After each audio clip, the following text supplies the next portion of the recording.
नमस्कार साथियों, आशा करते हैं कि आप स्वस्थ होंगे, खुश होंगे, मस्त होंगे। तो कंटिन्यूस फॉर्म में जो हम सेल के ऊपर डिस्कस करते जा रहे हैं, उसमें आज का जो हमारा टॉपिक है overview of cell.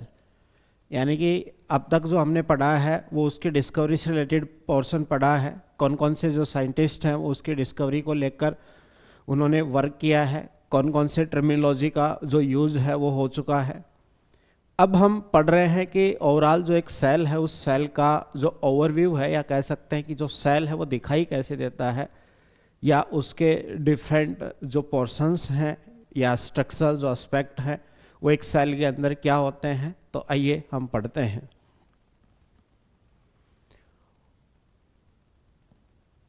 Overview of cell, overview of cell. Clear?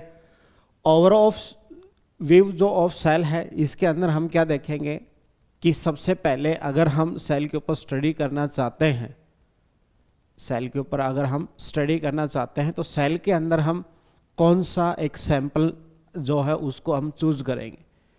देखिए कि जैसे अगर प्लांट सेल है, एनिमल सेल है, दोनों का स्ट्रक्चरल एस्पेक्ट है वो अलग अलग है, और दोनों जो अलग अलग है उसके बेसिस पर दोनों की जो प्रॉपर्टीज़ है उसमें कुछ स्ट्रक्चरल जो पार्ट है वो डिफरेंस होने की वजह से दोनों को जो एज ए स्पेसिमन के तौर पे जो हम चूज करते हैं सेल को, वो किस सेल को हम चूज करेंगे। तो ओवरव्यू में हम ये देखते हैं कि सबसे पहले अगर ये मान के चलो कि हम किसकी बात कर रहे हैं, टिपिकल प्लांट सेल की अगर बात करते हैं, टिपिकल प्लांट सेल। आप देखिए कि टिपिकल प्लांट सेल क्या है, और ये भी देखना है कि जो टिपिकल एनिमल सेल है वो हम किसको यूज करते हैं। देखिए कि जो सेल है उस सेल के अंदर अगर हम बात करते हैं, टिपिकल का मतलब क्या है। टिपिकल का मतलब ये है कि आप किसी भी टाइप की अगर स्टडी कर रहे हैं, टाइप ऑफ स्टडी के अंदर, टाइप ऑफ स्टडी के अंदर जब आप देखते हैं कि जो हम सैंपल चूज करें स्टडी के लिए, उसके अंदर वो मैक्सिमम प्रॉपर्टी को क्या करे, शो करे, या मोस्ट ऑफ जो स्ट्रक्चर है उस मोस्ट ऑफ स्ट्रक्चर उसके अंदर क्या होनी चाहिए, प्रेजेंट होनी चाहिए। तो नॉर्मली आपने देखा होगा कि जो लैब के अंदर हम प्लांट सेल को अगर स्टडी करना चाहते हैं तो प्लांट सेल के अंदर हम ये देखते हैं कि उसके आउटर मोस्ट क्या है, सेल वॉल है। सेल वॉल एक डिस्टिंक्ट फॉर्म में हमें क्या दिखाई देती है, या स्टेन करने के बाद हम उसको देख पाते हैं। तो ऐसे में अगर हम बात करेंगे टिपिकल जो प्लांट सेल है, उस टिपिकल जो प्लांट सेल के अंदर किस प्लांट सेल का हम स्टडी के तौर पर यूज करते हैं, वो होती है ओनियन सेल। और ह्यूमन के अंदर की अगर बात की जाए तो इजीली जो रिमूवेबल सेल है जो हट सकती है, या हम कह सकते हैं कि जो टिपिकल एनिमल सेल का जो करैक्टर्स होता है वो किसके अंदर होता है, ह्यूमन चिक सेल। तो ह्यूमन चिक सेल जो है वो टिपिकल एनिमल सेल है, और टिपिकल जो प्लांट सेल है वो कौन सी है, ऑनियन सेल है। तो इसके अंदर अगर हम बात करते हैं तो देखिए ये हमारे पास कोई सेल है, कौन सी सेल है, प्लांट सेल की अगर हम बात करते हैं तो ये प्लांट सेल है। दूसरा अगर हम बात करते हैं कि कौन सा है, एनिमल सेल है, तो ये हम मान के चलते हैं कि ये हमारे पास क्या है, एनिमल सेल है। इन सेल के अंदर जो न्यूक्लियर पार्ट होता है तो ये कौन सा है, न्यूक्लियस है। एनिमल सेल्स है, प्लांट सेल है, इन दोनों के बीच में क्या होता है, न्यूक्लियस प्रेजेंट होता है, क्योंकि बोथ ऑफ सेल क्या होती हैं, यूकैरियोटिक सेल्स होती हैं। और इनके अंदर अगर हम बात करते हैं तो ये क्या है, ये सेल वॉल है। सेल वॉल का जो सेकंड लेयर प्रेजेंट होती है इनर साइड, वो कौन सी प्रेजेंट होती है, प्लाज्मा मेम्ब्रेन। या अगर हम बात करें तो ये क्या कहलाएगी, ये सेल है, इस सेल के अंदर ये पूरा जो आउटर मोस्ट है, तो ये कौन सा है, एनिमल सेल है, तो ये कौन सी हो गई, सेल वॉल प्रेजेंट हो गई। इसमें ये कौन सी है, सॉरी, इसके अंदर क्या होगा, ये सेल मेम्ब्रेन है, और ये क्या है, सेल वॉल। और सेल वॉल के इनर जो पार्ट है उसके अंदर कौन आएगा, ये सॉरी सेल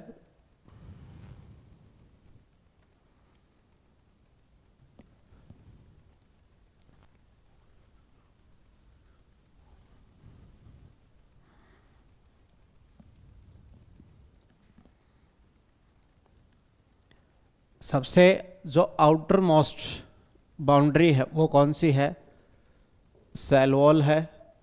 इसके इनर कौन होता है, सेल मेम्ब्रेन है, और इसके इंटरनल ये कौन सा हो जाएगा, न्यूक्लियस है। अगर हम एनिमल सेल की बात करते हैं तो ये आउटर मोस्ट जो लेयर है ये कौन सी है, सेल मेम्ब्रेन। ये कौन सी है, सेल मेम्ब्रेन, और इसके इंटरनल जो ये है ये क्या कहलाएगा, न्यूक्लियस। क्लियर। तो देखिए साथियों, अगर हम सेल का ओवरव्यू देखते हैं तो सेल है, सेल के एक बाउंड्री है जो आउटर लेयर, जिसकी अगर हम बात करते हैं वो सेल वॉल होगी, सेल मेम्ब्रेन हो सकती है। एनिमल सेल है तो सेल मेम्ब्रेन है, इसका सेंट्रल जो पार्ट होता है वो क्या होगा, न्यूक्लियस होगा। अब इसी के अंदर जो कर्व्ड पार्ट होता है, इस कर्व्ड पार्ट के अंदर ये क्या होता है, यहाँ पर साइटोप्लाज्म प्रेजेंट होता है, साइटोप्लाज्म। तो दोनों सेल्स है जो एक आउटर बाउंड्री बनाते हैं, जो फ्लूइड लाइक जो सब्सटेंस प्रेजेंट होता है उसको क्या कहते हैं, साइटोप्लाज्म प्रेजेंट होता है। यानी कि जो सेल है, उस सेल की अगर जो हम स्टडी करते हैं, उस सेल के अंदर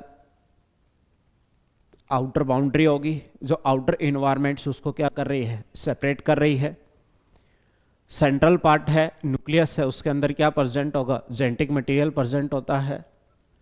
आउटर बाउंड्री है या सेल मेम्ब्रेन है या सेल वॉल है, इसका भी क्या होता है, डिफरेंस होता है।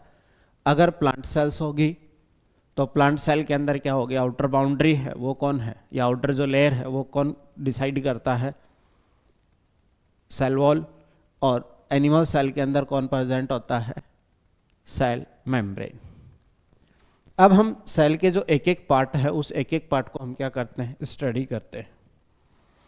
सेल का एक पार्ट है, सेल का एक पार्ट फर्स्ट जो सबसे पहले आता है वो कौन सा आता है, outer layer.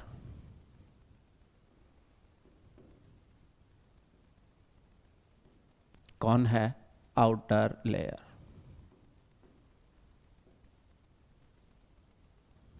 Clear. Outer layer में कौन कौन आता है, सेल वॉल और सेल मेम्ब्रेन। सेल है, उस सेल में अगर फर्स्ट देखते हैं तो कौन है, सेल वॉल है, सेल मेम्ब्रेन है, आउटर लेयर प्रेजेंट होता है।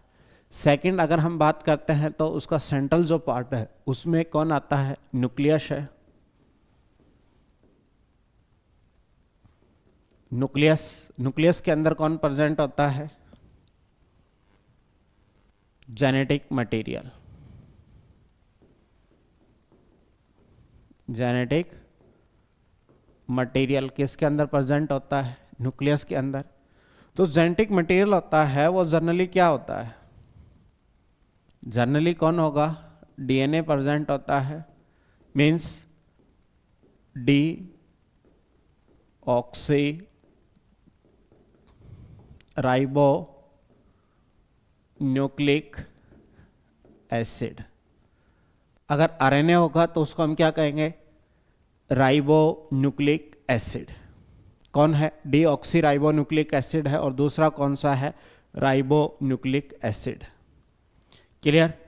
आगे जब हम बात करते हैं, न्यूक्लियस है, न्यूक्लियस के अंदर क्या है, जेनेटिक मटेरियल है। आप ये देखते हैं कि न्यूक्लियस के बेसिस पर हम सेल को क्या करते हैं, डिवाइड करते हैं, या टाइप ऑफ सेल हम पढ़ते हैं। तो न्यूक्लियस में जो भी न्यूक्लियस है, वो न्यूक्लियस अगर मेम्ब्रेन बाउंडेड है, क्लियर, तो कौन सी सेल कहलाएगी, यूकैरियोटिक सेल। अगर न्यूक्लियस कैसा है, विदाउट मेम्ब्रेन बाउंडेड है या मेम्ब्रेन लेस स्ट्रक्चर है, तो क्या कहलाएगा, प्रोकैरियोटिक सेल कहलाएगी। तो न्यूक्लियस के बेसिस पर, ठीक है, न्यूक्लियस के बेसिस पर हम यूकैरियोटिक और प्रोकैरियोटिक सेल है उसके हम टाइप पढ़ते हैं सेल के अंदर। तो देखिए कि हम पढ़ते हैं, मान लो कि जो न्यूक्लियस है, न्यूक्लियस के बेसिस पर हम कहते हैं कि जो न्यूक्लियस है, न्यूक्लियस है वो क्या है, मेम्ब्रेन बाउंडेड है, क्लियर। और न्यूक्लियस है वो कैसा है, मेम्ब्रेन लेस स्ट्रक्चर। अगर मेम्ब्रेन प्रेजेंट है तो सेल कौन सी कहलाएगी, यूकैरियोटिक सेल। और मेम्ब्रेन क्या है, एब्सेंट है, मेम्ब्रेन लेस न्यूक्लियस है, तो सेल कौन सी कहलाएगी, प्रोकैरियोटिक सेल। अब यूकैरियोटिक सेल है और प्रोकैरियोटिक सेल है, अगर हम बात करते हैं, न्यूक्लियस मेम्ब्रेन बाउंडेड है तो क्या है, यू का मतलब क्या होता है, ट्रू, और ट्रू का मतलब क्या है, प्रेजेंट। कौन प्रेजेंट होता है, मेम्ब्रेन प्रेजेंट है। और प्रो का मतलब क्या होगा, पहले, यानी कि मेम्ब्रेन प्रेजेंट होने से पहले की जो स्ट्रक्चर्स है उस स्ट्रक्चर को हम क्या कहेंगे, प्रोकैरियोटिक सेल। अगर न्यूक्लियस है किसी भी सेल के अंदर, जो जेनेटिक मटेरियल को क्या करता है, वहाँ पर प्रेजेंट होता है, उसको होल्ड करके रखता है। वहाँ पर कौन प्रेजेंट होता है, जेनेटिक मटेरियल। और जेनेटिक मटेरियल कौन है, जनरली कौन होता है, डीएनए होता है, यानी कि डीऑक्सीराइबोन्यूक्लिक एसिड। यानी कि न्यूक्लियस है, इस न्यूक्लियस के अंदर जो एसिड प्रेजेंट होता है या एसिडिक स्ट्रक्चर जो होती है वो कौन है, जेनेटिक मटेरियल है। अगर वो मेम्ब्रेन से कवर है तो कौन सी है, यूकैरियोटिक सेल है। और मेम्ब्रेन लेस है तो उसको हम क्या कहेंगे, प्रोकैरियोटिक सेल्स। क्लियर। जैसे मान के चलो कि यूकैरियोटिक सेल है तो इसके अंदर जो जनरली जो जेनेटिक मटेरियल प्रेजेंट होगा वो कौन होगा, डीएनए होता है, तो एक ही टाइप का जेनेटिक मटेरियल है। प्रोकैरियोटिक जो सेल है उसके अंदर जेनेटिक मटेरियल है वो आरएनए भी हो सकता है और वो क्या होगा, डीएनए भी हो सकता है। क्लियर। यानी कि प्रिमिटिव सेल है तो प्रिमिटिव सेल के अंदर जेनेटिक मटेरियल जो होता है वो कौन होगा, आरएनए भी हो सकता है और डीएनए भी हो सकता है। अब मान के चलें ये हमारे पास कोई भी एक सेल है, इस सेल के अंदर क्या है, ये न्यूक्लियस और ये इसका जेनेटिक मटेरियल है। तो न्यूक्लियस ये बाहर क्या होगी, ये मान लो जेनेटिक मटेरियल है किसी भी सेल का, एक हमारे पास क्या है, ये दूसरी सेल है, इसका जेनेटिक मटेरियल है। क्लियर। और अगर जेनेटिक मटेरियल ये है तो इसके अंदर क्या होगा, एक अगर मेम्ब्रेन प्रेजेंट है तो ये कौन होगा, न्यूक्लियर मेम्ब्रेन है, न्यूक्लियर मेम्ब्रेन है। और न्यूक्लियर मेम्ब्रेन है तो ये सेल कौन सी कहलाएगी, यूकैरियोटिक सेल है। और ये सेल कौन सी कहलाएगी, प्रोकैरियोटिक सेल कहलाएगी, क्योंकि इसका जो जेनेटिक मटेरियल है वो मेम्ब्रेन बाउंडेड नहीं है। यानी कि यहाँ पर जो न्यूक्लियस है, यानी कि एक ऐसी स्ट्रक्चर्स है जहाँ पर जेनेटिक मटेरियल प्रेजेंट है वो विदाउट मेम्ब्रेन है, तो क्या है, प्रोकैरियोटिक सेल है। और एक ऐसी स्ट्रक्चर्स है जहाँ पर क्या है, मेम्ब्रेन प्रेजेंट है, तो ये सेल कैसी क्या है, यूकैरियोटिक सेल है। क्लियर। यानी कि अगर हम सेल की अगर बात करते हैं तो सेल टिपिकल सेल्स है, तो हमने देखा कि जो टिपिकल सेल है, प्लांट सेल है, एनिमल सेल है, उनमें जो डिफरेंस होता है वो सेल वॉल का होता है, दोनों में सेल मेम्ब्रेन प्रेजेंट होती है। ऐसे फिर हम 1 बाय 1 पार्ट करके हम पढ़ते हैं। तो सेल है, सेल की सबसे आउटर मोस्ट जो लेयर है वो कौन होगी, सेल वॉल और सेल मेम्ब्रेन प्रेजेंट होती है। सेंट्रल जो पोर्शन है उस सेंट्रल पोर्शन के अंदर कौन प्रेजेंट होता है, न्यूक्लियस प्रेजेंट होता है। न्यूक्लियस क्या करता है, जेनेटिक मटेरियल को रखता है। जनरली जो मोस्ट ऑफ सेल के अंदर जेनेटिक मटेरियल होता है वो कौन होता है, डीएनए होता है। मोस्ट ऑफ जेनेटिक मटेरियल वो है, वो कौन है, डीएनए है। और डीएनए का जो फुल फॉर्म क्या है, डीऑक्सीराइबोन्यूक्लिक एसिड। अगर वो न्यूक्लियस मेम्ब्रेन बाउंडेड है या वेल डेवलप्ड न्यूक्लियस है तो उसको हम क्या कहेंगे, कौन सी सेल है वो, यूकैरियोटिक सेल है। तो यूकैरियोटिक सेल के अंदर जो जेनेटिक मटेरियल है वो किससे कवर्ड होता है, मेम्ब्रेन से कवर्ड होता है। दूसरा हम देखते हैं कि जो न्यूक्लियर मेम्ब्रेन लेस स्ट्रक्चर है, यानी कि न्यूक्लियस और मेम्ब्रेन लेस है, तो कौन सी स्ट्रक्चर होगी, प्रोकैरियोटिक सेल है। और प्रोकैरियोटिक सेल में जो जेनेटिक मटेरियल होता है वो दोनों होंगे, आरएनए होगा और कौन सा होगा, डीएनए होगा। क्लियर। अब देखिए कि ये जो जेनेटिक मटेरियल है तो इसके बीच में यहाँ पर भी कौन होगा, ये साइटोप्लाज्म प्रेजेंट है। तो यहाँ पर भी जो स्ट्रक्चर ये क्या होगा, साइटोप्लाज्म प्रेजेंट है। तो आगे अगर हम देखते हैं तो न्यूक्लियस और सेल मेम्ब्रेन के जो बीच का स्पेस होता है, न्यूक्लियस यानी कि जो थर्ड स्ट्रक्चर है वो कौन सा है, साइटोप्लाज्म। क्लियर। तो न्यूक्लियस और सेल मेम्ब्रेन का जो बीच का स्पेस है उसको क्या कहते हैं, cytoplasm.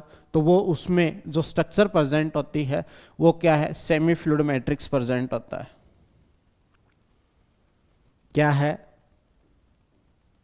Semi fluid matrix. Clear. तो यानी कि सेल मेम्ब्रेन है, ये मान लिया कि हमारे पास बाहर आउटर लेयर कौन सी है, सेल मेम्ब्रेन है। ये इनर कौन होगा, न्यूक्लियर मेम्ब्रेन है। सेल मेम्ब्रेन और न्यूक्लियर मेम्ब्रेन के बीच में जो ये फ्लूइड प्रेजेंट होता है, क्लियर। तो ये फ्लूइड क्या होता है, साइटोप्लाज्म। ये फ्लूइड कौन सा है, साइटोप्लाज्म। ये जो साइटोप्लाज्म है ये क्या है, मेन एरिया है। ये क्या है, मेन एरिना है। एरिना का मतलब क्या होता है, zone of cellular activity. Clear. यानी कि जो ये साइटोप्लाज्म है, इस साइटोप्लाज्म क्या है, मेन एरिया है। साइटोप्लाज्म है वो साइटोप्लाज्म क्या है, मेन एरिया। किसके लिए, सेलुलर एक्टिविटी के लिए। सेलुलर एक्टिविटी है, इसमें मेन एरिया क्या होगा, वेरियस केमिकल रिएक्शन। कौन होंगे, वेरियस केमिकल रिएक्शन या different type of chemical reactions यहाँ पर क्या होती हैं, परफॉर्म होती हैं। अगर हम बात करें कि केमिकल रिएक्शंस कौन सी होंगी, तो हम कह सकते हैं कौन से, मेटाबॉलिक रिएक्शन होती हैं। अब बात यह आती है कि मेटाबॉलिक जो रिएक्शंस होती हैं वो कौन सी होती हैं, तो ये एनाबॉलिक प्लस कैटाबॉलिक रिएक्शंस होती हैं। कौन सी होती हैं, एनाबॉलिक और कैटाबॉलिक। एनाबॉलिक का मतलब क्या होगा, स्मॉलर जो मॉलिक्यूल हैं वो एसोसिएट होकर एक बिगर मॉलिक्यूल बनाते हैं। कैटाबॉलिक रिएक्शंस क्या होती है, बिगर मॉलिक्यूल है वो डिवाइड होकर या फ्रेगमेंट में क्या होता है, डिवाइड होता है। जैसे कोई भी मॉलिक्यूल है टूटकर क्या हो, एनर्जी रिलीज हो रही है। या बिगर मॉलिक्यूल है वो किस में कन्वर्ट होता है, स्मॉलर वेसिकल्स में क्या हो रहा है, कन्वर्ट हो रहा है। तो इनको हम क्या बोलते हैं, कैटाबॉलिक, एनाबॉलिक। कैटाबॉलिक और एनाबॉलिक इसको क्या कहेंगे हम, मेटाबॉलिक रिएक्शंस बोलते हैं। और ये मेटाबॉलिक रिएक्शंस क्या होती है, वेरियस केमिकल रिएक्शंस होती हैं।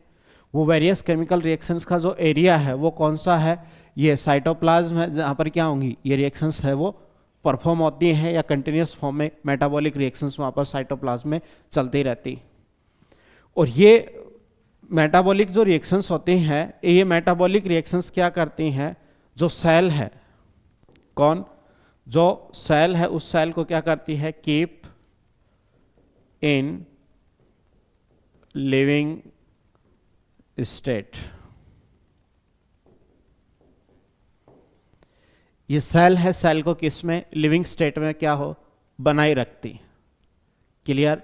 यानी कि जो साइटोप्लाज्म है, देखिए सेल है, सेल के अंदर अभी हमने स्ट्रक्चर देती है कि सेल की जो आउटर लेयर होती है वो सेल वॉल हो सकती है, सेल मेम्ब्रेन हो सकती है, और सेंट्रल जो पार्ट होता है वो कौन होगा, न्यूक्लियस है। न्यूक्लियस के अंदर जेनेटिक मटेरियल क्या होता है, प्रेजेंट होता है। जेनेटिक मटेरियल क्या होता है, डीएनए होगा। तो यूकैरियोटिक सेल्स है, आरएनए और डीएनए में से आइदर होगा, डीएनए और आरएनए, तो वो किसके अंदर होगा, प्रोकैरियोटिक सेल के लिए होगा। यानी कि एक न्यूक्लियस स्ट्रक्चर्स है और आउटर बाउंड्री है, इन दोनों के बीच में सेमी फ्लूइड मैट्रिक्स प्रेजेंट होता है। और ये जो सेमी फ्लूइड मैट्रिक्स है, ये मैट्रिक्स मेन एरिया है किसके लिए, सेलुलर एक्टिविटी के लिए, या मेन एरेना यानी कि जोन है जहाँ पर वेरियस मेटाबॉलिक रिएक्शंस क्या होती हैं, परफॉर्म होती हैं। और ये वेरियस मेटाबॉलिक रिएक्शंस कौन सी होंगी, या तो एनाबॉलिक होंगी या क्या होंगी, एनाबॉलिक, और यह क्या होंगी, कैटाबॉलिक रिएक्शंस होंगी। ये एनाबॉलिक और कैटाबॉलिक रिएक्शंस है, ये कंटिन्यूस फॉर्म में साइटोप्लाज्म में होती रहती हैं। तब जो सेल है वो सेल किस में रहती है, लिविंग स्टेट में बनी रहती है। अब हम आगे देखते हैं कि जो सेल है, उस सेल का आउटर लेयर है, उस सेल का न्यूक्लियस है, और सेल का आउटर लेयर है और सेल का जो न्यूक्लियस है, तो हम यहाँ से देखते हैं कि यह हमारी क्या है, आउटर मेम्ब्रेन है, इसके अंदर क्या है, न्यूक्लियस है, और इसके अलावा जो सेल है, इस सेल के अंदर क्या होती है, वेरियस सेल्स ऑर्गेनल क्या होते हैं, प्रेजेंट होते हैं। जैसे ईआर इसके साथ क्या होगी, अटैच होती है, ऐसे वेरियस क्या होंगे, इसमें सेल है, सेल के अंदर क्या होंगे, सेल ऑर्गेनल्स प्रेजेंट होते हैं। कुछ सेल ऑर्गेनल्स दोनों सेल में कॉमन होते हैं, कुछ सेल ऑर्गेनल दोनों टाइप ऑफ सेल्स है, जैसे यूकैरियोटिक सेल्स है और कौन सी है, प्रोकैरियोटिक सेल्स है। उसमें सेल के बेसिस पर सेल ऑर्गेनल में भी क्या होता है, अंतर नजर आता है। क्लियर? तो हम यहाँ पर क्या करेंगे, एक एक जो सेल ऑर्गेनल्स है, उस सेल ऑर्गेनल की अगर हम बात करें तो सेल ऑर्गेनल कौन कौन से हो सकते हैं एक सेल के अंदर। न्यूक्लियस और आउटर जो लेयर है, इन दोनों के बीच में क्या है, यहाँ साइटोप्लाज्म के अंदर various type of cellular organelles क्या होते हैं, प्रेजेंट होते हैं। तो अगला जो हमारा टॉपिक है वो कौन सा है, ऑर्गेनल्स।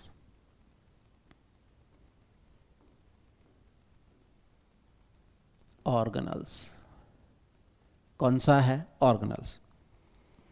अब हम ये देखते हैं कि जो सेल्स ऑर्गेनल हैं, वो सेल ऑर्गेनल या तो मेम्ब्रेन बाउंडेड होंगे या मेम्ब्रेन क्या होंगे, लेस होंगे। यानी कि सेल ऑर्गेनल जो हैं उनको कवर करने के लिए या तो मेम्ब्रेन प्रेजेंट होगी या क्या होगी, मेम्ब्रेन अब्सेंट होगी। प्रेजेंट होगी या अब्सेंट होगी, उसके बेसिस पर हम सेल ऑर्गेनल के बेसिस पर क्वेश्चन बनते हैं। उन क्वेश्चनों को एक ही जो स्लाइड है इसके अंदर हम क्या करते हैं, कवर करते हैं। देखिए, अगर मान के चलो कि हमारे पास क्या है कि सेल ऑर्गेनल है, या तो क्या होंगे, मेम्ब्रेन बाउंडेड होंगे, या जो सेल ऑर्गेनल है वो क्या होंगे, मेम्ब्रेन लेस होंगे। मेम्ब्रेन बाउंड होंगे या क्या होंगे, मेम्ब्रेन लेस होंगे। अगर हम मेम्ब्रेन बाउंडेड और मेम्ब्रेन लेस की बात करते हैं तो देखिए कि जो मेम्ब्रेन बाउंडेड स्ट्रक्चर है ये किसके अंदर, या सेल ऑर्गेनल कहां पर प्रेजेंट होंगे,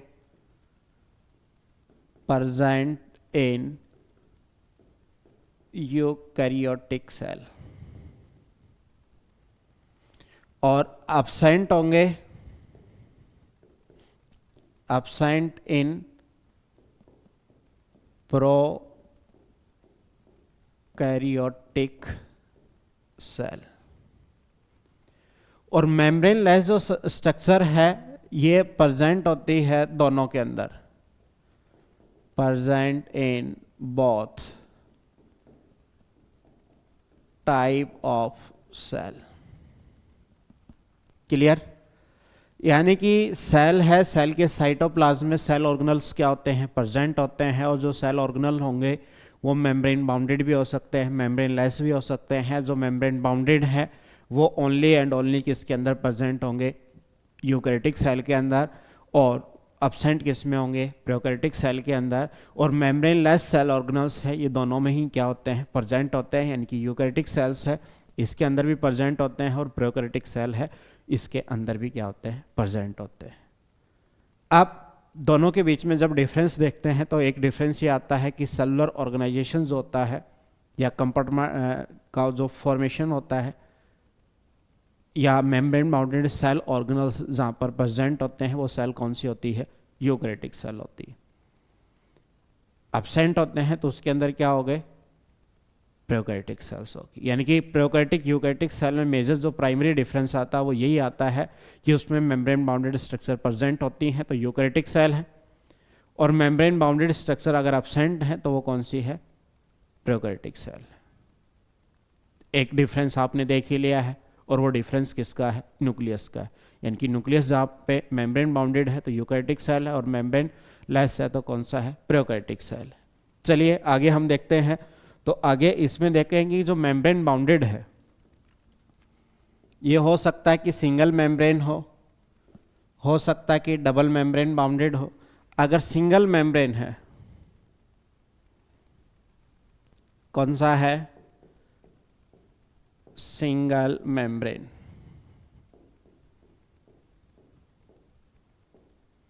और ये कौन सा होगा, डबल मेम्ब्रेन।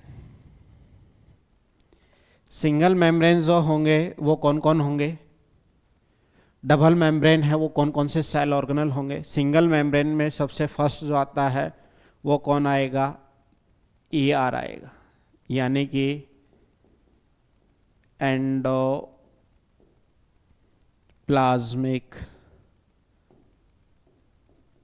रेटिकुलम। दूसरा है वो कौन होगा, गोल्जी बॉडी। एक है कौन सा है, लाइसोसोम। अगला है वो कौन हो जाएगा, वैक्यूल। क्लियर। एक कौन है, पर ऑक्सीसोम। क्लियर। डबल मेम्ब्रेन की अगर हम बात करते हैं तो डबल मेम्ब्रेन की स्ट्रक्चर्स कौन सी होती हैं, एक होता है माइटोकॉन्ड्रिया, एक होता है क्लोरोप्लास्ट। दो हमारे पास सेल ऑर्गेनल हैं जो डबल मेम्ब्रेन बाउंडेड स्ट्रक्चर को शो करते हैं। ये देखिए कि जो डबल मेम्ब्रेन बाउंडेड स्ट्रक्चर है इन दोनों के अंदर, या हम कह सकते हैं कि यहाँ से कंफर्म हो गया कि जहाँ पर मेम्ब्रेन बाउंडेड स्ट्रक्चर है उस मेम्ब्रेन बाउंडेड स्ट्रक्चर सिर्फ और सिर्फ किसका कैरेक्टरिस्टिक्स है, सेल ऑर्गेनल जहाँ मेम्ब्रेन बाउंडेड प्रेजेंट होते हैं तो वो कौन सी है, यूकैरियोटिक सेल्स है। इस यूकैरियोटिक सेल के अंदर या तो सेल ऑर्गेनल है वो सिंगल मेम्ब्रेन मिलेंगे, या सेल ऑर्गेनल है वो क्या होंगे, डबल मेम्ब्रेन मिलेंगे। इन दोनों के बेसिस पर अगर हम बात करते हैं तो सबसे ज़्यादा जो क्वेश्चन पूछा जाता है वो डबल मेम्ब्रेन से पूछा जाता है कि which cell organelles have double layer structure या डबल मेम्ब्रेन स्ट्रक्चर प्रेजेंट होगी। तो माइटोकॉन्ड्रिया है और क्लोरोप्लास्ट है। माइटोकॉन्ड्रिया और क्लोरोप्लास्ट के अंदर अगर हम देखते हैं तो इनके अंदर राइबोसोम प्रेजेंट होता है। इन सेल ऑर्गेनल्स के अंदर क्या होगा, मेम्ब्रेन बाउंडेड है और वो भी कैसी, डबल मेम्ब्रेन। इनके अंदर क्या होगा, जेनेटिक मटेरियल प्रेजेंट होता है। तो ये सारी संरचना अगर हम बात करते हैं तो एक इंडिपेंडेंट एग्जिस्टेंस के लिए क्या होती हैं, ज़रूरी है, या हम कह सकते हैं कि उस कंडीशन को क्या करती हैं, फुलफिल करती हैं। यानी ये दोनों सेल ऑर्गेनल्स हैं, ये अपने लिए क्या है, प्रोटीन बना सकते हैं। प्रोटीन बनाने के लिए जेनेटिक मटेरियल और राइबोसोम का होना क्या है, ज़रूरी है।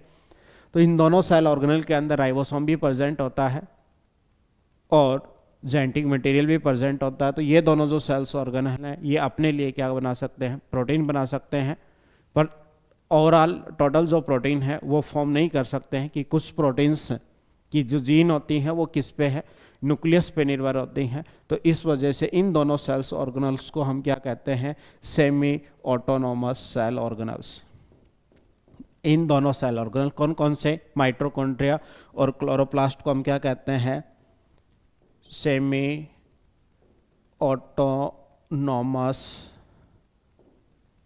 सेल ऑर्गेनल्स बोलते हैं। क्लियर? तो क्वेश्चन ये पूछा जाएगा कि सेमी ऑटोनोमस सेल ऑर्गेनल्स कौन से हैं, डबल मेम्ब्रेन स्ट्रक्चर्स किसके अंदर प्रेजेंट होती है। तो ये 3-4 टाइप के जो है वो क्वेश्चन यहाँ से फ्रेम होते हैं। चलिए आगे देखते हैं। आगे यहाँ पर अगर हम देखा कि जो मेम्ब्रेन है उस मेम्ब्रेन बाउंडेड और मेम्ब्रेन लेस स्ट्रक्चर प्रेजेंट होते हैं। तो मेम्ब्रेन लेस के अंदर सेल का कौन कौन से सेल ऑर्गेनल्स है वो इसमें क्या होंगे, प्रेजेंट होते हैं। तो देखिए कि इसमें कौन है, फर्स्ट कौन आता है, राइबोसोम। राइबोसोम है वो मेम्ब्रेन लेस स्ट्रक्चर होता है। दूसरा अगर हम एनिमल सेल की बात करते हैं तो उसके अंदर कौन सा होगा, सेंट्रियोल्स किसके अंदर क्या होता है, प्रेजेंट होता है, जो मेम्ब्रेन लेस स्ट्रक्चर प्रेजेंट होती हैं। और थर्ड की अगर हम बात करते हैं तो कौन होता है, बेसल बॉडीज प्रेजेंट होती है। और बेसल बॉडी क्या होती है, मेम्ब्रेन लेस स्ट्रक्चर होती है। यानी कि ये देखिए कि ये एक जो स्लाइड है ये कंप्लीट स्लाइड है, इससे क्या होगा, एक क्वेश्चन कन्फर्म बनता है किसी भी टाइप का क्या हो एग्जाम हो। यानी कि बायोलॉजी का अगर कोई भी वेरियस टाइप ऑफ एग्जामिनेशन है और जिसमें सेलुलर पार्ट है वो आ रहा है, तो सेलुलर पार्ट का या हम कह सकते हैं कि बेसिक जो साइंस आती है या सब्जेक्ट स्पेसिफिक जैसे बायोलॉजी का है और सब्जेक्ट स्पेसिफिक जैसे बॉटनी का है, तो इनमें अगर सेल से क्वेश्चन बना है तो यहाँ से क्वेश्चन काफ़ी बार रिपीट होता है, एज इट इज होता है। उसमें यही पूछा जाता है कि विच सेल ऑर्गेनल्स है, single membrane, double membrane, membrane less structure, और ये सारे सेल ऑर्गेनल्स हैं उनके जो नेम है वो देंगे। उसमें से आपको चूज करना है कि कौन से सेल मेम्ब्रेन है जो प्रेजेंट होती है, किस में एब्सेंट होती है, किस में सिंगल होती है, किस में डबल होती है। ठीक है, तो मैं एक बार रिपीट कर देता हूं कि सेल ऑर्गेनल्स है, मेम्ब्रेन बाउंडेड है और कौन सा है, मेम्ब्रेन लेस स्ट्रक्चर्स होगी। ये यूकैरियोट के अंदर प्रेजेंट होती है, प्रोकैरियोट के अंदर क्या होगी, एब्सेंट होगी, और यहाँ पर दोनों के अंदर क्या होती हैं, प्रेजेंट होती है। मेम्ब्रेन बाउंडेड सिंगल मेम्ब्रेन है और कौन सा है, डबल मेम्ब्रेन है। सिंगल मेम्ब्रेन है, एंडोप्लाज्मिक रेटिकुलम ER है, गोल्जी बॉडी है, लाइसोसोम है, वैक्यूल है और पेरोक्सिसोम है। डबल मेम्ब्रेन में कौन आएगा, माइटोकॉन्ड्रिया, क्लोरोप्लास्ट आती है। इन दोनों सेल ऑर्गेनल्स को हम क्या कहते हैं, सेमी ऑटोनोमस सेल ऑर्गेनल्स के नाम से जानते हैं। मेम्ब्रेन लेस जो स्ट्रक्चर्स होगी उसमें कौन प्रेजेंट है, राइबोसोम प्रेजेंट है, सेंट्रोल प्रेजेंट है और कौन है, बेसल बॉडी है, ये क्या होंगी, प्रेजेंट होती हैं। क्लियर? तो आप ये देखें कि यहाँ से एक क्वेश्चन क्या होता है, कन्फर्म फॉर्म होता है या बनता है।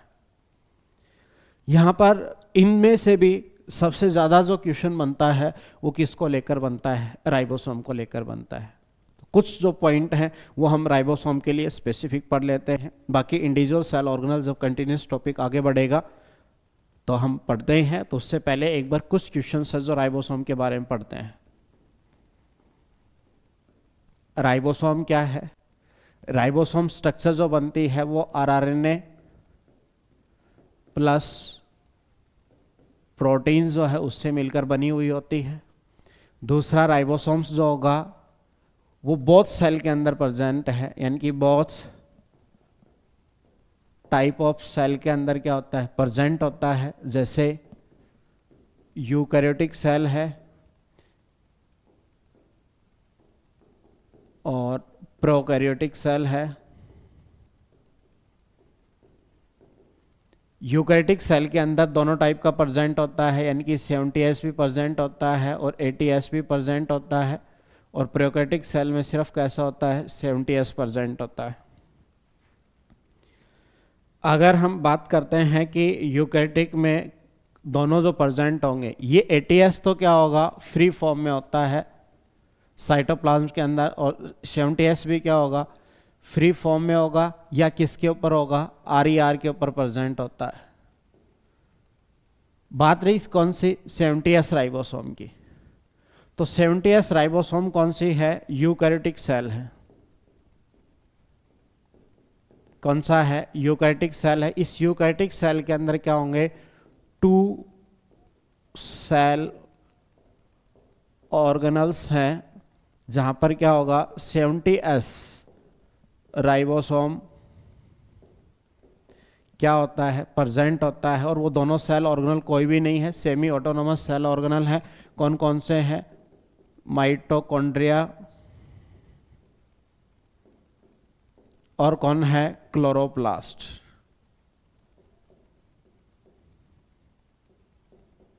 कौन कौन से हैं, माइटोकॉन्ड्रिया है और क्लोरोप्लास्ट। ये दोनों ही क्या करते हैं, 70S राइबोसोम को क्या करते हैं, रखते हैं। क्लियर। यानी कि जो राइबोसोम है वो राइबोसोम क्या है, आरएनए प्लस प्रोटीन की एक स्ट्रक्चर्स होती है। ये दोनों टाइप ऑफ सेल में प्रेजेंट होता है, यूकैरियोटिक सेल में प्रेजेंट होता है, प्रोकैरियोटिक सेल में प्रेजेंट होता है। ये फ्री फॉर्म में भी होता है, ये अटैच फॉर्म में भी होता है।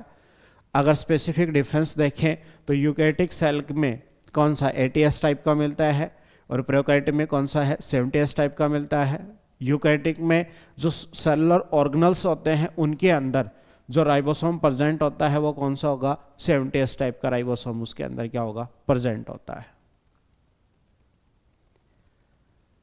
यहां तक हमने देखा है कि एक सेल होती है, उस सेल की स्ट्रक्चर्स प्रेजेंट होती है, आउटर लेयर प्रेजेंट होता है, सेंट्रल जो जेनेटिक मटेरियल प्रेजेंट होता है वो मटेरियल कौन सा प्रेजेंट होता है, न्यूक्लियस के अंदर। न्यूक्लियस और आउटर जो लेयर है उसके बीच में साइटोप्लाज्म प्रेजेंट होता है, जो various type of chemical reactions के लिए नेसेसरी है या मेटाबॉलिक रिएक्शन के लिए क्या होगा, जरूरी होता है। एक मेम्ब्रेन बाउंडेड स्ट्रक्चर जो है उसमें सिंगल मेम्ब्रेन है, डबल मेम्ब्रेन है, उसमें स्पेसिफिक मेम्ब्रेन लेस जो स्ट्रक्चर्स होगी वो कौन सी होगी, राइबोसोम है। और राइबोसोम जो है उसमें 2 टाइप के अगर हम पढ़ते हैं, 70S और 80S राइबोसोम। तो प्रोकैरियोटिक सेल है उसके अंदर कैसा है, 70S का है, और यूकैरियोटिक के अंदर क्या है, 80S और 70S दोनों टाइप का है। जो फ्री फॉर्म में 80S है और 2 cell organelle semi autonomous cell organelle जिसकी अगर हम बात करते हैं माइटोकॉन्ड्रिया और क्लोरोप्लास्ट, इसके अंदर क्या होगा, 70S टाइप का मिलता है। यस और नो। इसके बाद अगर हम देखते हैं जो सेल्स होती हैं उस सेल के अंदर सेल की शेप आती है, सेल की स्ट्रक्चर आती है। सेल की शेप और स्ट्रक्चर की अगर बात करते हैं तो वेरियस टाइप ऑफ स्ट्रक्चर्स किसके अंदर प्रेजेंट होती हैं, सेल के अंदर प्रेजेंट होती हैं। साइज भी क्या करता है, वेरी करता है। तो हम पहले साइज पढ़ लेते हैं, उसके बाद हम किसके बारे में डिस्कस कर रहे हैं, शेप के बारे में बात करते हैं। तो सबसे पहले अगर हम बात करते हैं तो किसकी बात करें, साइज की बात करते हैं। साइज में बात करें कि स्मॉलेस्ट सेल है,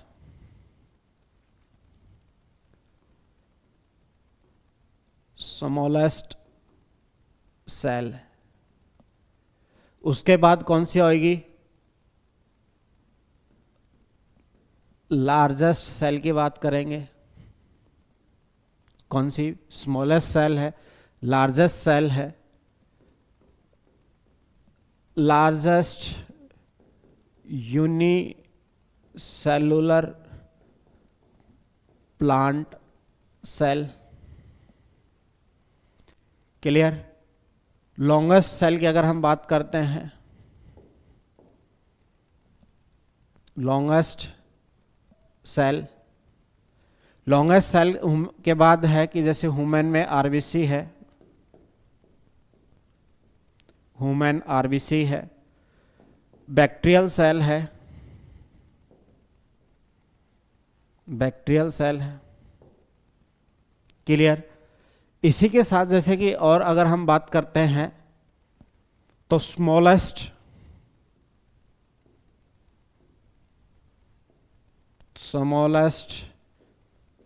यूनिसेलुलर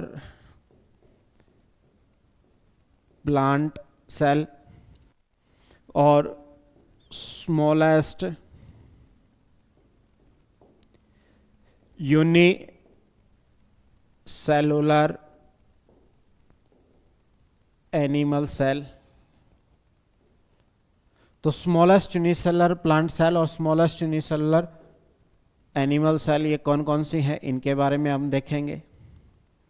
तो आइए एक एक का जो साइज है वो साइज हम नोट करते हैं। कि देखिए कि सबसे जो स्मॉलेस्ट सेल होती है वो एक बैक्टीरियल सेल है या प्रोकैरियोटिक सेल है, और प्रोकैरियोटिक सेल में सबसे स्मॉलेस्ट सेल होती है वो माइकोप्लाज्मा। कौन सी सेल होगी, सबसे स्मॉलेस्ट सेल है वो कौन सी है, माइकोप्लाज्मा है। लार्जेस्ट सेल है, लार्जेस्ट सेल किसकी होगी, आपने लंबे समय से सुन रखा है, इनिशियल जो लोअर क्लासेस होती है उसमें बता दिया जाता है कि जो लार्जेस्ट सेल्स होती हैं वो कौन सी है, या लॉन्गेस्ट सेल है वो कौन सी है, स्मॉलेस्ट सेल है वो कौन सी है। तो लार्जेस्ट जो सेल्स होगी वो होगी egg of an ostrich. Largest cell कौन सी है, ऑस्ट्रिच की है। इसी के बाद यूनिसेलुलर है तो कौन सी है, प्लांट सेल है एसिटाबुलेरिया। एसिटाबुलेरिया यूनिसेलुलर लार्जेस्ट प्लांट सेल है। इसी के साथ जो लॉन्गेस्ट सेल है, लॉन्गेस्ट सेल अगर हम बात करते हैं तो लॉन्गेस्ट सेल कौन सी है, नर्व सेल है। नर्व सेल की जो लेंथ होती है वो ज़्यादा है, ट्यूबुलस टाइप की स्ट्रक्चर्स उसके अंदर प्रेजेंट होती हैं, यानी कि एक धागानुमा लंबी संरचना होती है, जैसे फाइबर टाइप होता है वैसे क्या होगी, नर्व सेल्स होती हैं। तो ये कौन सी है, नर्व सेल है। तो ध्यान रखिए कि ये है लार्जेस्ट और ये कौन सा है, लॉन्गेस्ट। लार्जर का मतलब साइज से है, लॉन्गेस्ट मतलब उसकी संरचना भी उसमें क्या आ गई, इंक्लूड हो गई है, यानी कि एक टाइप से हम शेप की सी बात कर रहे हैं, साइज और शेप एक जैसा से। तो लॉन्गेस्ट है वो लेंथ में है और ये है साइज के बेसिस पर। तो लेंथ में लॉन्गेस्ट सेल कौन सी होती है, नर्व सेल्स होती है। अगर हम बात करते हैं तो ह्यूमन जो आरबीसी होती है उसका डायमीटर होता है वो 7 माइक्रोमीटर डायमीटर होता है।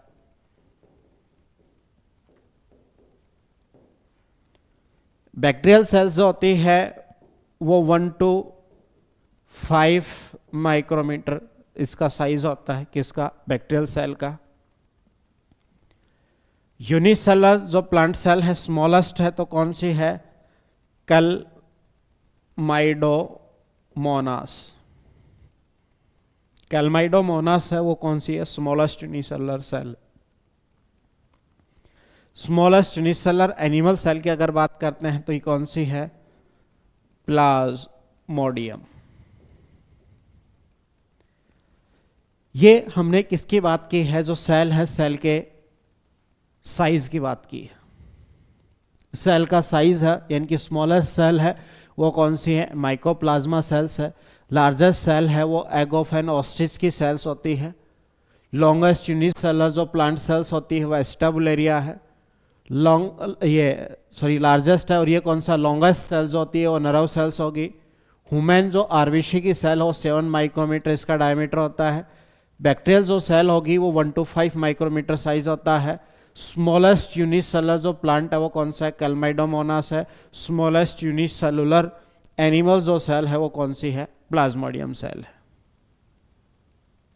क्लियर। अगर हम ये बात करते हैं कि जो एक एवरेज सेल का साइज होता है,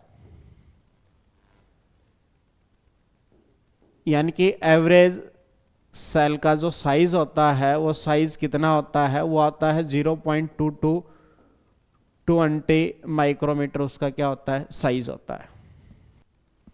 नॉर्मल जो सेल का साइज होगा यानी कि एवरेज जो सेल का साइज होता है वो कितना होता है, 0.2 to 20 माइक्रोमीटर क्या होगा, सेल का साइज होता है। क्लियर।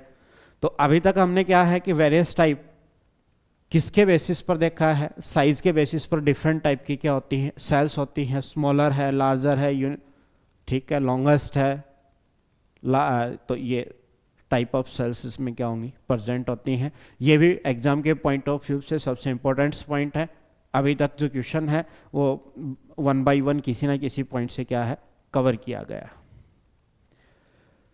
जब शेप साइज की अगर बात करते हैं तो साइज यहाँ पे क्या होगा, कवर हो गया। आगे हम बात करते हैं किसकी, शेप की बात करते हैं।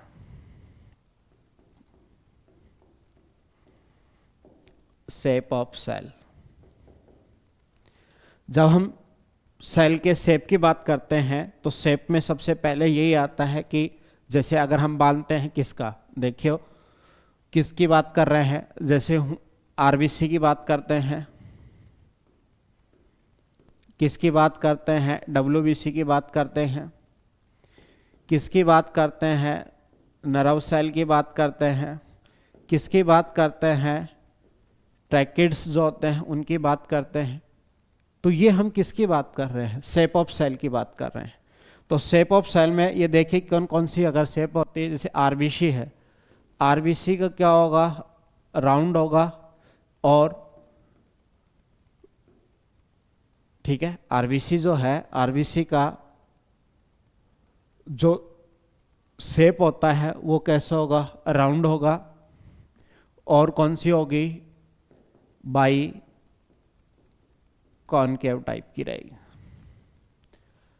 डब्ल्यूबीसी है, इसका जो शेप होता है वो अमीबॉइड होता है,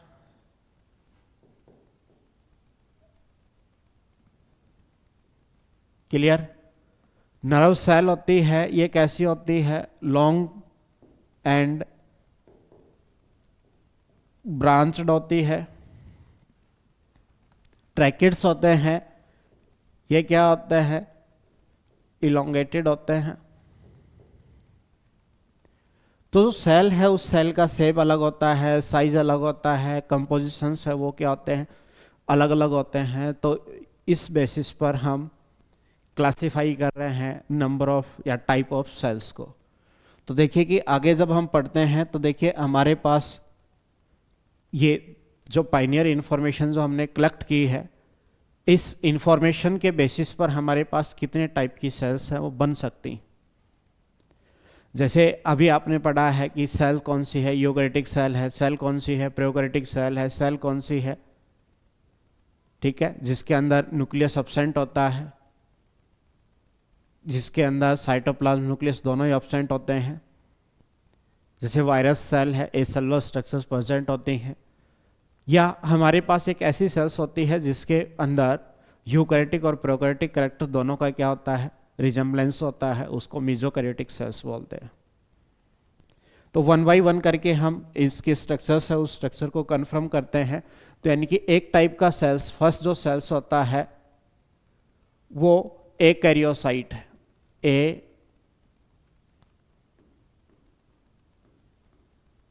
कैरियोसाइट, या हम क्या बोलते हैं इसको, सेलुलर। कैरियोसाइट या सेलुलर जो स्ट्रक्चर्स होती है इसके अंदर क्या होगा, इसके अंदर साइटोप्लाज्म एंड न्यूक्लियस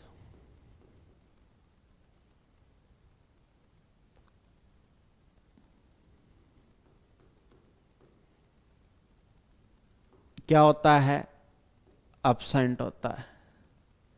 यानी कि इसके अंदर साइटोप्लाज्म भी एब्सेंट है और इसके अंदर कौन है, न्यूक्लियस भी क्या है, एब्सेंट होता है, जिसको हम क्या बोलते हैं, सेलुलर स्ट्रक्चर्स बोलते हैं, या क्या बोलते हैं, कैरियोसाइट बोलते हैं।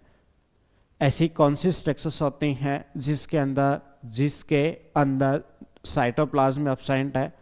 इसका मतलब साइटोप्लाज्म एब्सेंट होने की वजह से उसमें बेसिक जो मेटाबॉलिक रिएक्शंस होती हैं वो एब्सेंट होती हैं, और बेसिक मेटाबॉलिक रिएक्शंस एब्सेंट होती हैं तो ये outside environment as a crystal की फॉर्म में क्या होती हैं, रिटेन करती है। अगर ये किसी भी लिविंग सेल के अंदर जाती हैं तो उस सेल की मैकेनिज्म है उसको क्या करते हैं, अडॉप्ट करते हैं, और उस सेल के जो नॉर्मल फंक्शनिंग है उसको क्या करती है, डिस्टर्ब करती हैं। तो यानी कि ये टाइप ऑफ सेल क्या होंगी, डिजीज कॉजिंग ऑर्गेनिज्म की तरह क्या करती हैं, बिहेव करती हैं। तो हम एग्जाम्पल अगर हम देखते हैं तो ये एग्जाम्पल कौन सा है, इसका एग्जाम्पल कौन है, वायरस सेल्स।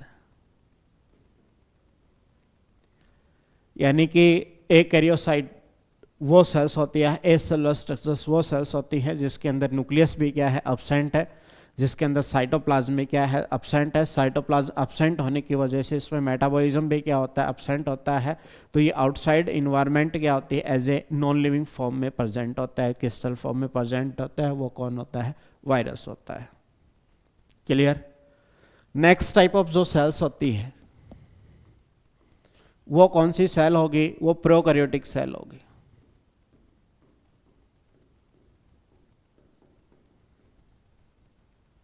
कौन सी है, प्रोकैरियोटिक सेल। अगर हम देखते हैं कि प्रोकैरियोटिक जो सेल्स होती है उस प्रोकैरियोटिक सेल में क्या होता है, मेम्ब्रेन बाउंडेड, मेम्ब्रेन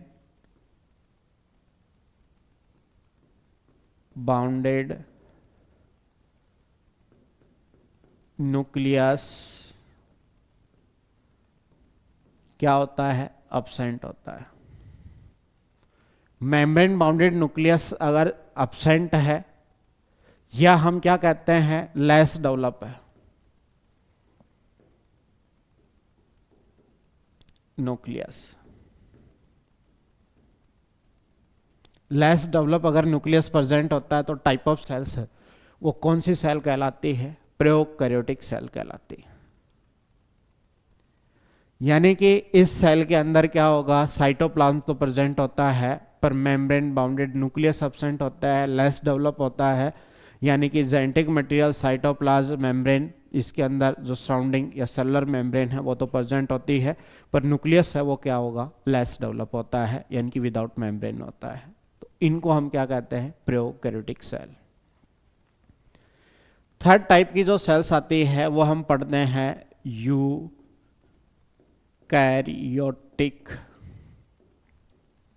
सेल। इन सेल के अंदर क्या होता है, इस सेल के अंदर क्या होगा कि मेम्ब्रेन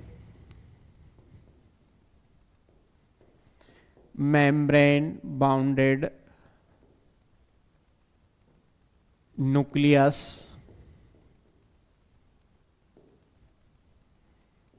क्या होता है, प्रेजेंट होता है। या हम कह सकते हैं कि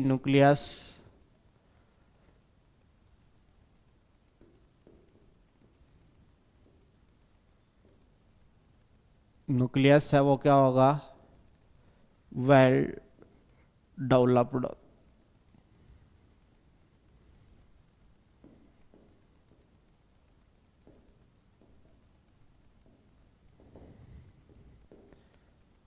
क्या होता है, वेल डेवलप्ड होता है। यानी कि यहाँ पर अगर हम बात करते हैं कि यूकैरियोटिक सेल है, यूकैरियोटिक सेल के अंदर क्या होगा, न्यूक्लियस है वो मेम्ब्रेन बाउंडेड रहेगा या न्यूक्लियस क्या होगा, वेल डेवलप्ड होगा। एक जो थर्ड कैटेगरी हमारे पास आती है वो ये आती है, कौन सी, नेक्स्ट कैटेगरी है वो आती है मीजोकैरियोटिक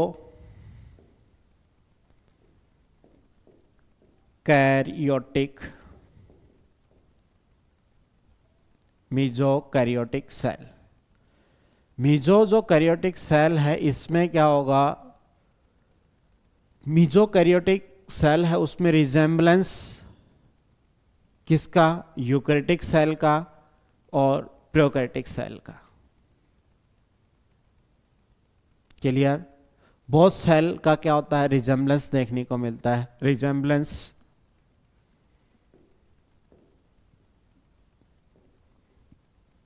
रिजेम्बलेंस ऑफ या between both cell, both cell में कौन सी, यूकैरियोटिक प्लस कौन सा होगा, प्रोकैरियोटिक। यानी कि दोनों सेल का रिजेम्बलेंस देखने को मिलता है। अब ये देखते हैं कि प्रोकैरियोटिक जो करैक्टरिस्टिक्स होता है, प्रोकैरियोटिक जो सेल है उसका जो करैक्टरिस्टिक्स देखने को मिलता है, तो इसमें क्या होती हैं, डीएनए है वो लीनियर है, डीएनए कैसा है, लीनियर है, पर ये क्या होगा, हिस्टोन प्रोटीन, हिस्टोन प्रोटीन है वो क्या होगी, एब्सेंट होती है। किसके अंदर हिस्टोन प्रोटीन एब्सेंट होती है, मीजोकैरियोटिक सेल के अंदर। तो ये कैरेक्टरिस्टिक्स कैसा है, प्रोकैरियोटिक की तरह। अगला है कि इसमें कैरेक्टरिस्टिक्स कौन सी है, यूकैरियोटिक जो सेल है उस सेल की क्या कैरेक्टरिस्टिक्स प्रेजेंट होती है। तो इसका यूकैरियोटिक सेल की तरह इसमें क्या होता है, लार्जर न्यूक्लियस प्रेजेंट होता है, यानी कि एक ऐसी सेल जिसके अंदर न्यूक्लियस तो प्रेजेंट है पर डीएनए के अंदर हिस्टोन क्या होती है, एब्सेंट होती है। इस सेल को हम क्या कहते हैं, मीजोकैरियोटिक सेल बोलते हैं। इस मीजोकैरियोटिक अगर सेल की अगर हम बात करते हैं तो इनमें क्या होगा, जो डिविजन्स होता है वो एमाइटोसिस डिवीजन होता है, यानी कि जो डिवीजन होगा वो एमाइटोसिस डिवीजन होता है, यानी कि स्पिंडल फॉर्मेशन एब्सेंट होता है। स्पिंडल फॉर्मेशन क्या होता है, एब्सेंट होता है।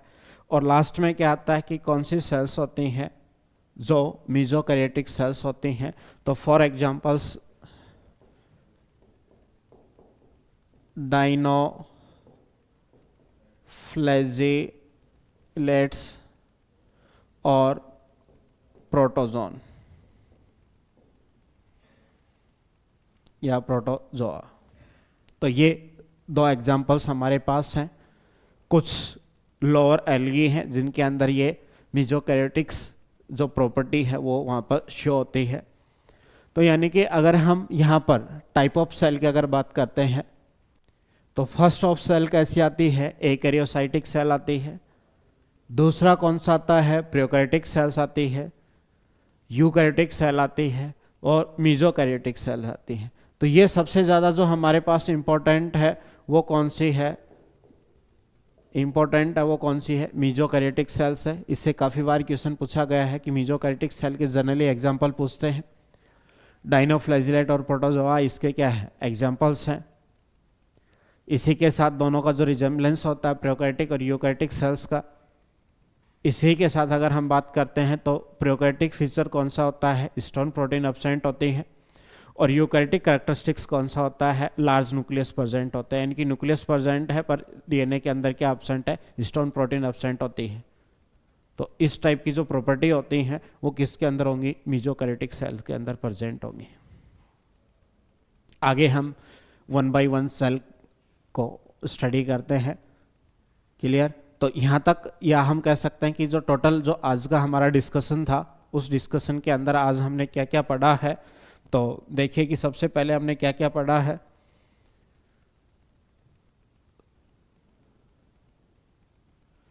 देखिए हमने सबसे पहले क्या पढ़ा था, ओवरव्यू ऑफ सेल, यानी कि आज की अगर हम बात करते हैं तो आज के टाइम पर हमने क्या पढ़ा है,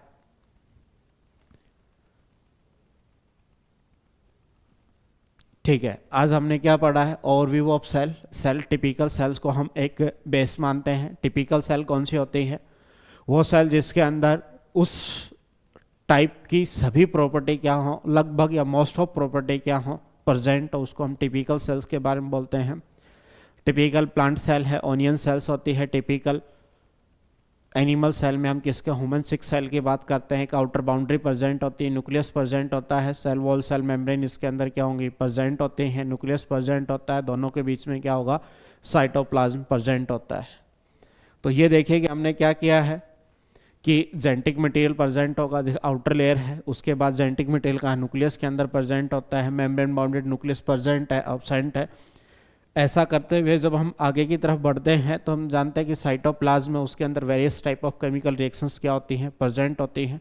in various type of chemical reactions जो सेल को जिंदा रखने के लिए क्या होते हैं, ज़रूरी होते हैं, इनकी मेटाबॉलिज्म्स जो रिएक्शंस होती हैं वो साइटोप्लाज्म के अंदर प्रेजेंट होती है, वो मीडियम प्रोवाइड करती हैं। तो मेन जो सेलुलर एक्टिविटीज़ होती हैं वो साइटोप्लाज्म के अंदर होती हैं। आगे हमने पढ़ा है कि जो साइटोप्लाज्म होता है उस साइटोप्लाज्म के अंदर सेल ऑर्गेनल्स प्रेजेंट होते हैं। मेम्ब्रेन बाउंडेड जो ऑर्गेनल्स हैं वो यूकैरियोटिक सेल में प्रेजेंट होते हैं, प्रोकैरियोट में एब्सेंट होते हैं। मेम्ब्रेन लेस स्ट्रक्चर होती है वो प्रोकैरियोटिक यूकैरियोटिक दोनों ही के अंदर क्या होती है, प्रेजेंट होती है। उसमें सिंगल मेम्ब्रेन की बात होती है, डबल मेम्ब्रेन की बात होती है। सिंगल मेम्ब्रेन में ER है, लाइसोसोम है, गोल्जी बॉडी, प्रोक्सिसोम, वैक्यूल प्रेजेंट होता है। डबल मेम्ब्रेन की बात करते हैं तो माइटोकॉन्ड्रिया और कौन है, क्लोरोप्लास्ट इसके अंदर प्रेजेंट है। और मेम्ब्रेन लेस की बात करते हैं राइबोसोम, सेंट्रोल और बेसल बॉडी प्रेजेंट होता है। हम फिर नेक्स्ट बात करते हैं तो नेक्स्ट हम देखते हैं कि जो राइबोसोम्स होता है वो राइबोसोम दोनों ही सेल के अंदर प्रेजेंट होता है।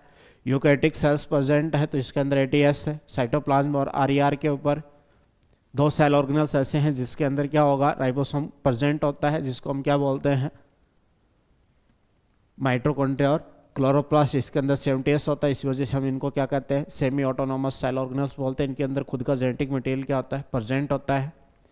फिर हमने ये बात की है कि जो सेल्स होती है, सेल में वेरियस टाइप के सेल की स्ट्रक्चर और शेप होता है।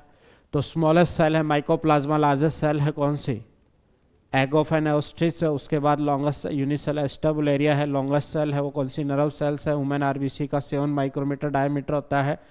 बैक्टीरियल सेल है 1 to 5 माइक्रोमीटर होता है। स्मॉलेस्ट यूनिसेलर सेल क्लमाइडोमोनास है। और एनिमल्स जो सेल्स होती है वो कौन सी है, प्लाज्मोडियम है। इसके बाद हमने बात की शेप की बात की है, जैसे तो cell different type of cell की जो शेप होती है वो अलग अलग होती है। इसी के बाद अगर हम बात करते हैं तो हमने देखा है कि जो सेल है उस सेल के अंदर सेलुलर ऑर्गेनल्स की या स्ट्रक्चर्स की अगर हम बात करते हैं तो एक ऐसी सेल है जिसके अंदर ना तो साइटोप्लाज्म प्रेजेंट होता है ना न्यूक्लियस प्रेजेंट होता है, दोनों ही एब्सेंट है। तो उसको कौन सी एसेलुलर स्ट्रक्चर्स बोलते हैं या कैरियोसाइट बोलते हैं। और ये कौन सी सेल होगी, वायरल सेल होती है। दूसरा अगर हम बात करते हैं प्रोकैरियोटिक सेल है, प्रोकैरियोटिक सेल के अंदर क्या होगा, न्यूक्लियस एब्सेंट होता है। मेम्ब्रेन बाउंडेड यूकैरियोटिक के अंदर मेम्ब्रेन बाउंडेड न्यूक्लियस प्रेजेंट होता है। और मीजोकैरियोट आती है, इस मीजोकैरियोट के अंदर क्या होगा कि रिजेम्बलेंस होता है बहुत सेल का, यूकैरियोटिक और प्रोकैरियोटिक सेल्स का। तो डाइनोफ्लैजिलेट और प्रोटोजन्स इसका क्या है, एग्जाम्पल्स। इसी के साथ आता है कि एक ऐसी सेल जिसके अंदर क्या होता है, न्यूक्लियस एब्सेंट होता है।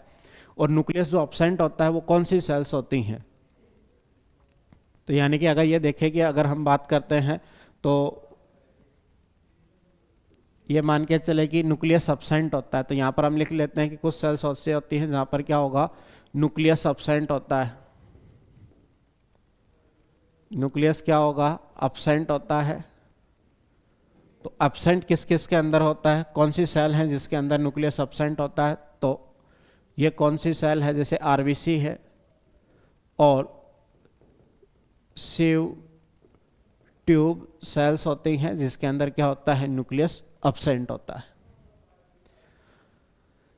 यहाँ तक हमने एग्जाम के पॉइंट ऑफ व्यू से आज का जो डिस्कशन था, इस डिस्कशन में कम से कम हम 3 या 4 टाइप के जो क्वेश्चन फॉर्म या फ्रेम होते हैं एवरी एग्जाम के अंदर, यहाँ से क्वेश्चंस क्या होते हैं, पूछे जाते हैं, उनको लेकर हमने क्या किया है, आज डिस्कस किया है। एक तो मेम्ब्रेन से लेकर, एक यहाँ से टाइप ऑफ सेल को लेकर, शेप और साइज से एक क्वेश्चन का क्या होता है, फॉर्मेशन होता है।